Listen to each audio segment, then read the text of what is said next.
আসসালামু আলাইকুম রহমতুল্লাহ। আশা করি আপনারা সকলে ভালো আছেন। আজকে আমি অত্যন্ত গুরুত্বপূর্ণ বিষয় নিয়ে আলোচনা করব। তো তা হলো কোনো ভারী বস্তু ওঠাইতে গিয়ে ইয়া আলী বলা। যেরকম কোনো দিনমজুর অথবা শ্রমিককে দেখা যায় যখন তারা কোনো ভারী বস্তু ওপরে ওঠায় বা এক জায়গা থেকে অন্য জায়গায় নিয়ে যায়, তো তখন তারা বলে ইয়া আলী অথবা আলী বা ইয়া আলী আলী। এর কারণ হয়তো এই হবে, হযরত আলী রাদিয়াল্লাহু তাআলা আনহু যেহেতু একজন বীর বাহাদুর ছিল এবং অত্যন্ত শক্তিশালী একজন পুরুষ ছিল, সাহাবা ছিল, তো তাই এরা মনে করে যে তাকে ডাকলে বা তার নাম উচ্চারণ করলে তো তাদের মাঝে একটা শক্তি সৃষ্টি হবে বা সেই বস্তু ওঠানোর সাহায্য পাওয়া যাবে।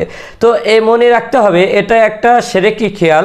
তো লাভ ক্ষতির মালিক একমাত্র আল্লাহ পাক রব্বুল আলামিন। ফরিয়াদ পূরণকারীও শুধু তিনি। কোনো মৃতের কাছে বা কোনো রুহু বা কোনো ব্যক্তির কাছে সাহায্য কামনা করা এটা শিরক। জীবিত ও বর্তমান ব্যক্তিদের, যারা জীবিত ও বর্তমান এই ব্যক্তিদের কাছে শুধু সেসব বিষয়ে সহযোগিতা কামনা করা যায় যেগুলো উপায় উপকরণের অধীন।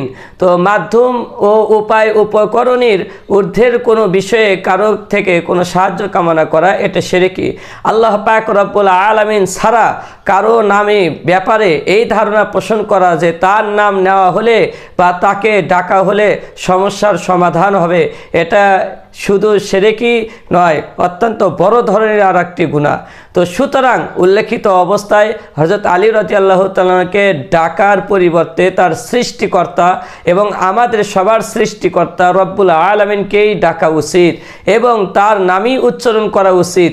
তিনিই সকল মুশকিল আসানকারী, তিনি সমস্ত সমস্যাকে সমাধানকারী এবং সকল মুসিবত থেকে নাজাত দানকারী। এই জন্য আমরা আমাদের যে কোনো কাজে আল্লাহ পাক রব্বুল আলামিন নাম নিয়ে শুরু করব। আল্লাহ পাক রব্বুল আলামিনের কাছে আসান হওয়ার জন্য, সহজ হওয়ার জন্য দোয়া করব, আল্লাহ পাক রব্বুল আলামিনকে ডাকবো।